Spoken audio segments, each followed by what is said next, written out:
This episode of The Energy Show is proudly sponsored by Sunlight and Power, the Bay Area's leading commercial and residential solar contractor. SLP has been designing and installing photovoltaic, battery backup, and solar thermal solutions since 1976. Help fight climate change. Go solar with Sunlight and Power today. So, you want to save the world with clean energy? Make money doing it? Confused about the economic and technical realities of residential and commercial solar, batteries, heat pumps, EVs? Want the real-world scoop on new energy technologies, not manufacturer hype? Then tune in to the Weekly Energy Show, hosted by Barry Cinnamon. Insights from Barry's 40-plus years in the solar and energy industry will help you understand the future ways we'll generate and consume energy. And now, here's Barry.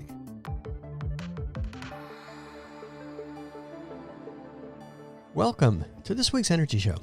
Now, there's so many conflicting trends in the energy industry right now. It reminds me of Dickens's A Tale of Two Cities. It's the best of times, it's the worst of times. On the one hand, it's the best of times.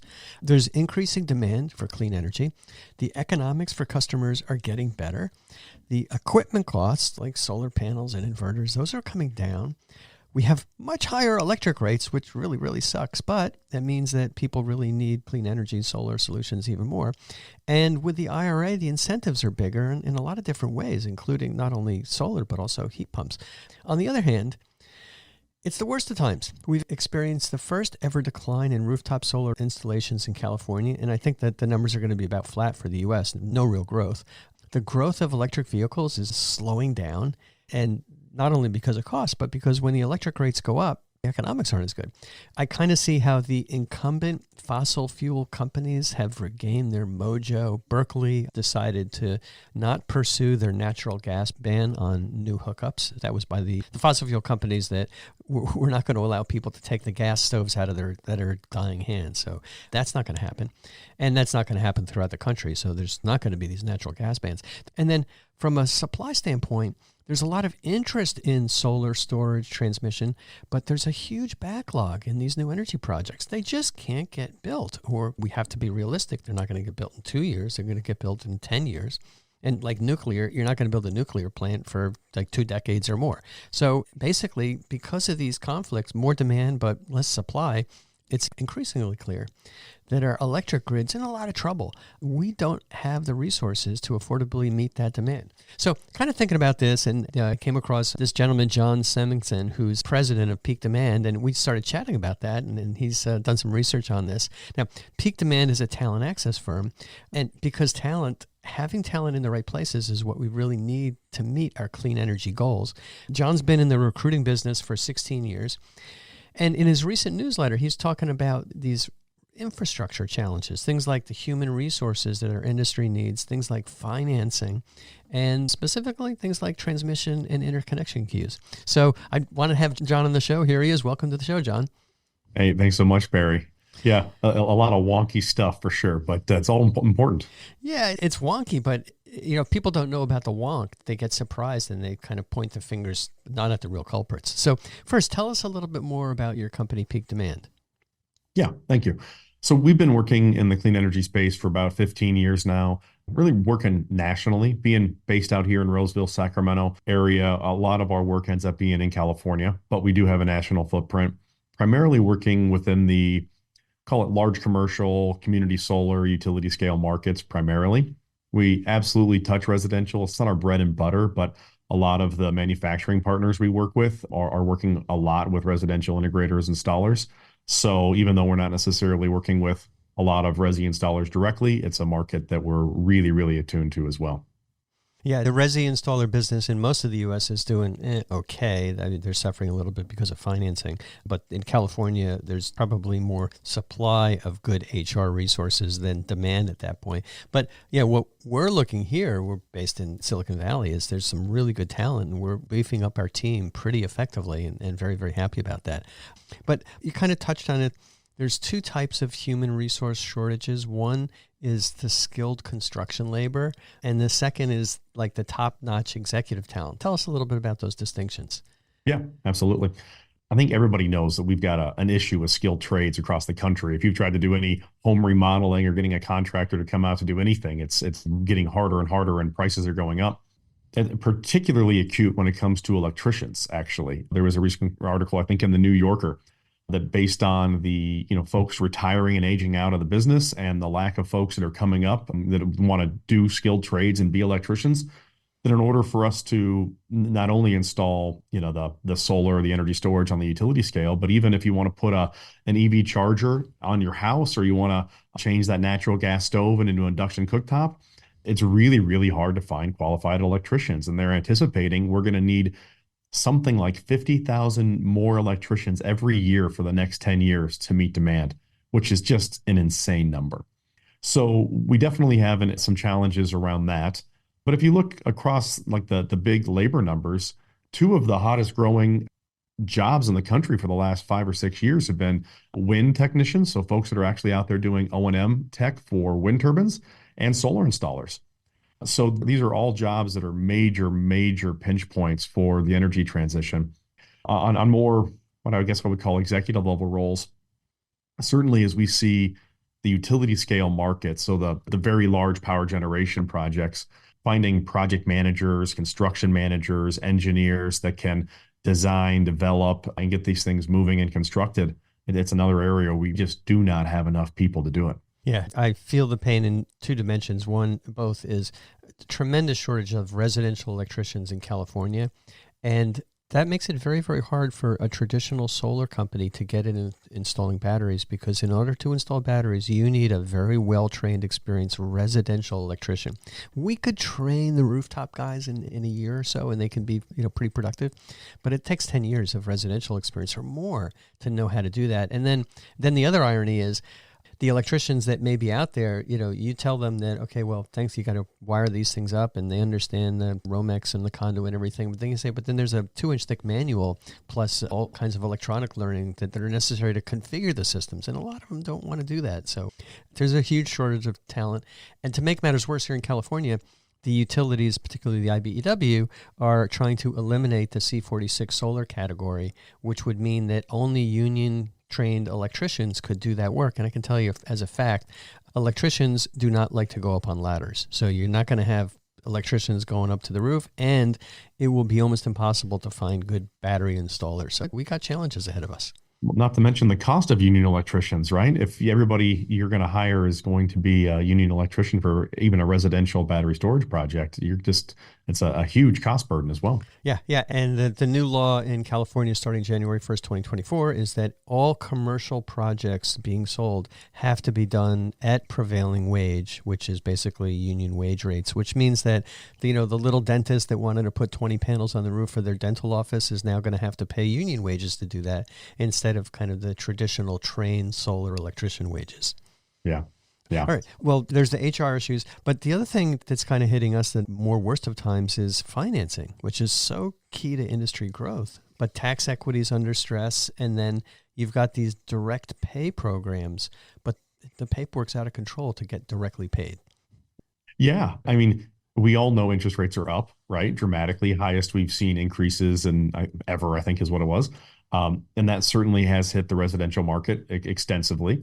Luckily, utility rates have been rising at the same time, so it does make the economics a little closer.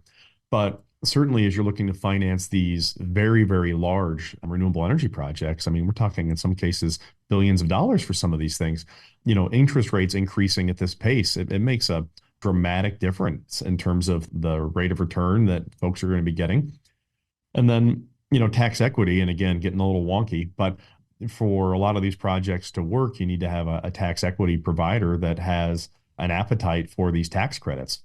And as the number of projects is outstripping the number of companies that have that level of tax appetite, you're seeing the available pool of capital shrink essentially. So tax equity providers are, number one, raising up their hurdle rates and asking for a little bit higher rate of return, which of course pinches project economics a little bit more.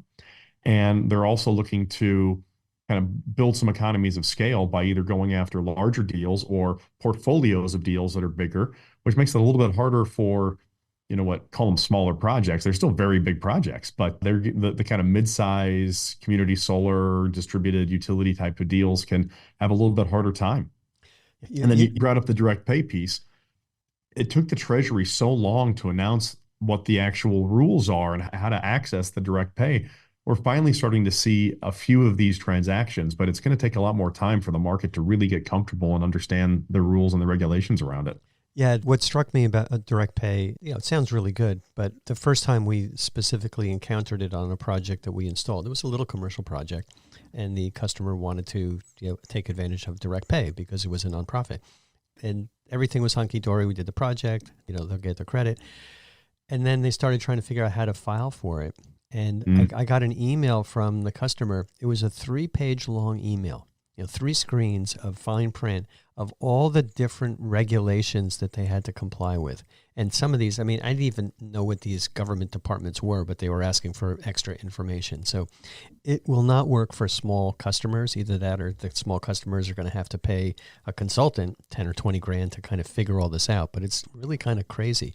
And unfortunately, we're seeing the same kind of misplaced financing efforts happen with the IRA.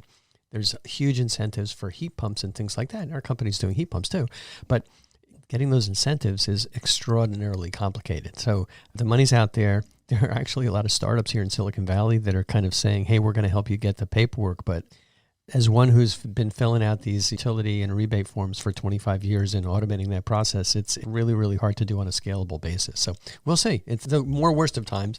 But I think that'll work out. And, we'll kind of internalize it. And as the economics continue to get better, project economics continue to get better because higher electric rates and lower equipment costs, we can handle higher interest rates, and which is just going to kind of be a reality.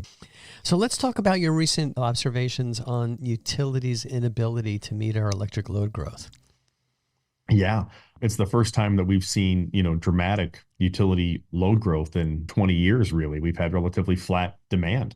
And partly that's been manufacturing moving overseas and energy efficiency upgrades and all the things we've been doing to reduce electricity demand. But now as we have a ton of data centers coming in, you've got AI, you've got electric vehicles, all of these new load demands on the utilities. And the reality is that the current trajectory for load growth is about twice what the utilities have been planning for. So even though they were planning for, about a 2% growth, it's going to be a little bit more than double that. So we're looking at a shortfall of about 38 gigawatts of new electricity demand we're going to need over the next, I think it's 5 to 7 years. And the utilities were already struggling to increase the generation load. So it's going to be very, very challenging to figure out how we're going to power this energy transition. What is the impact going to be on ratepayers? Utilities need to pay for that, and they do that with ratepayer funds. But then how fast are electric rates going to go up and how high? Yeah, I don't know is the answer, right? I don't think anybody knows other than if you're in California, I can guarantee you they're going to go up and go up and go up. I think PG&E has already gotten 24% rate increase this year.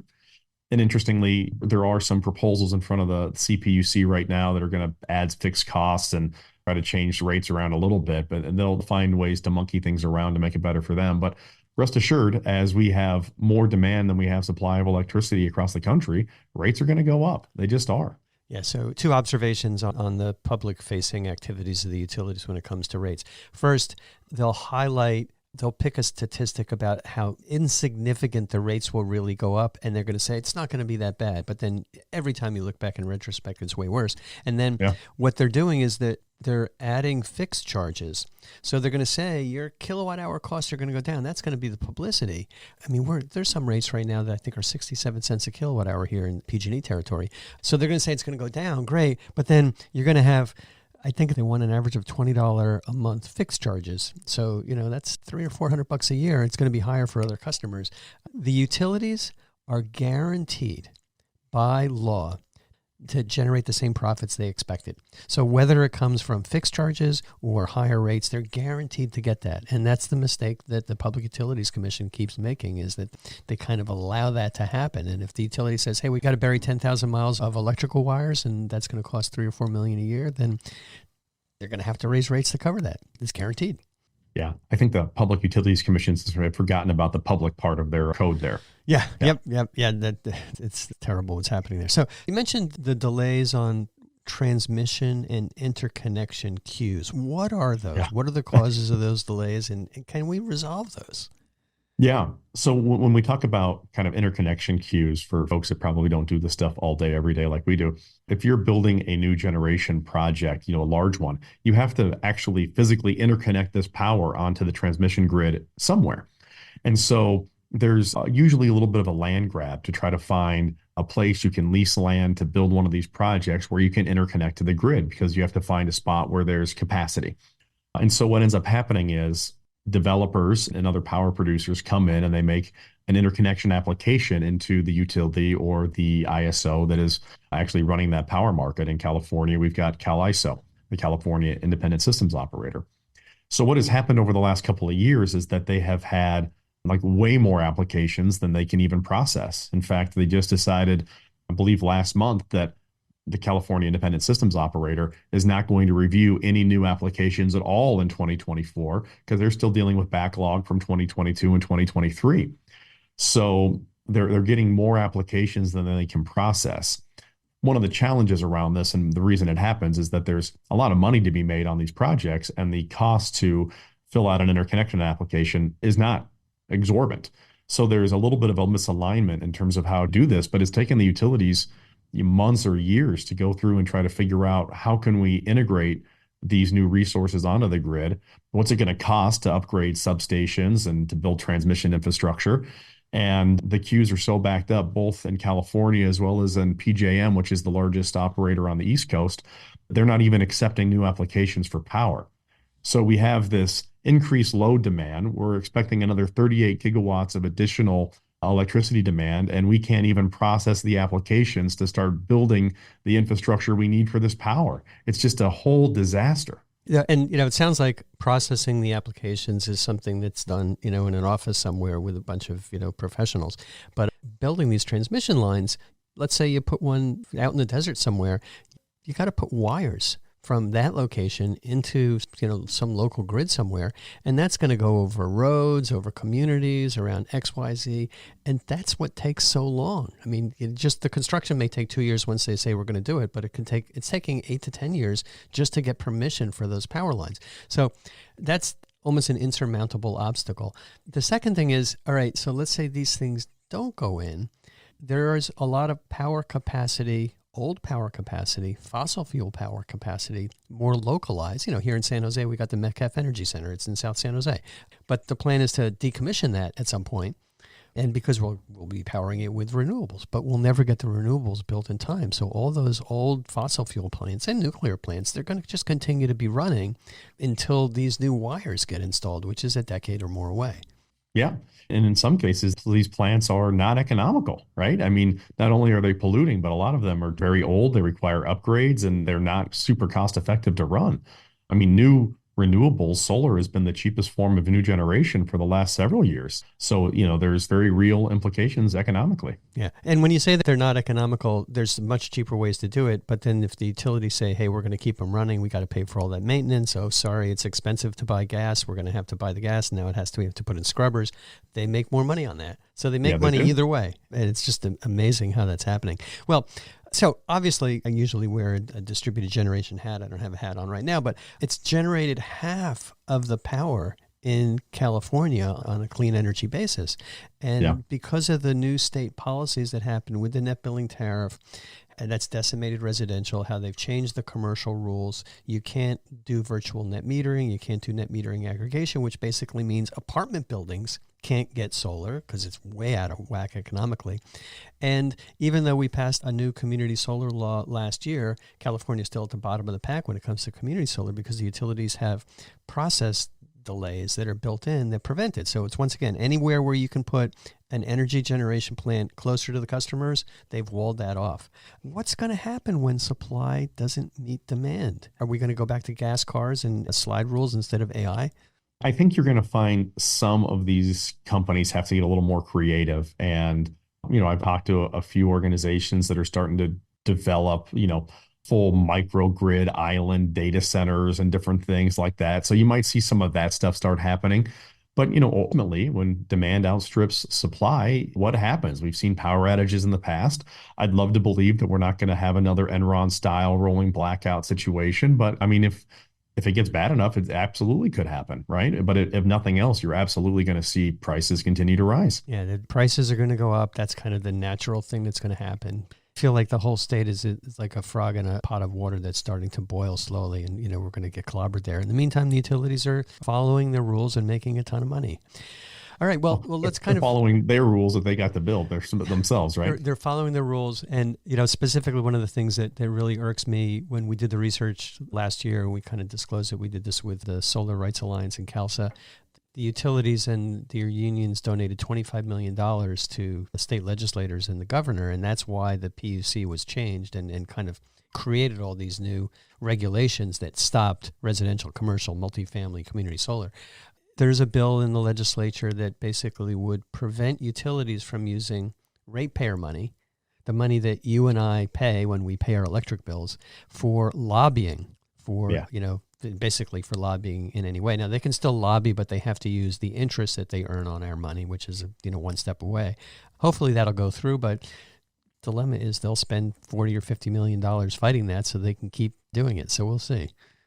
Against my better judgment, I'll say I am a little optimistic based on some of the meetings we had at the most recent lobby day with legislatures in Sacramento. Like, they were much more receptive to the plight of distributed generation than they've been the last few times we've been out there. It was very interesting. Yeah, it was a great timing. Bernadette Del Chiaro and CalSA did a great job because they timed it just like right after people are freaking out about much, much higher electric rates. And the legislators, even the ones that were voting on behalf of the utilities, are starting to say, this is really hurting the economics of my constituents. I'm supposed to be representing them. So we'll see what happens. Fingers crossed. Everybody, as you know, everybody in the solar and storage and clean energy industry, we're optimists. So we're stuck here and we're going to kind of see it through. Eventually we will win, but it's going to be a challenge. Yeah. All right. Well, you've been in the solar industry a long time. So what else do you do? What do you do for fun?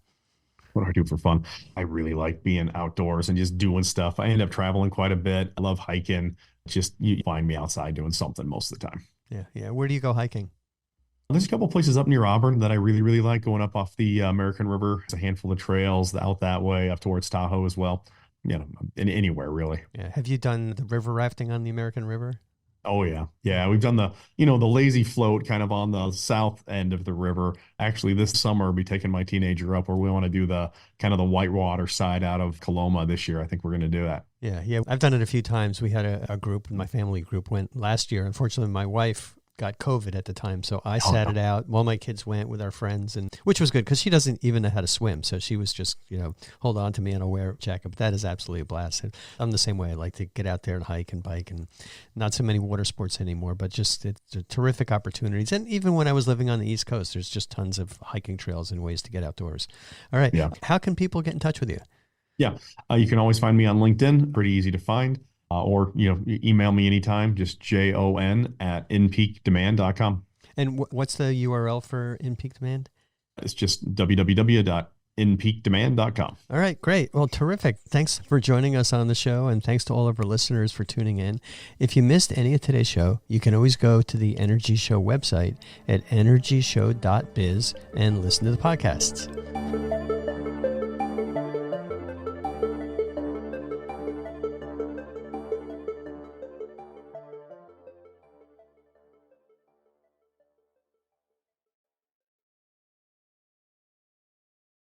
This episode of The Energy Show was proudly sponsored by Sunlight and Power, the Bay Area's leading commercial and residential solar contractor.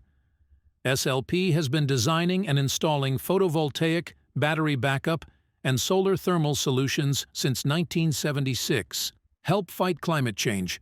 Go solar with Sunlight and Power today.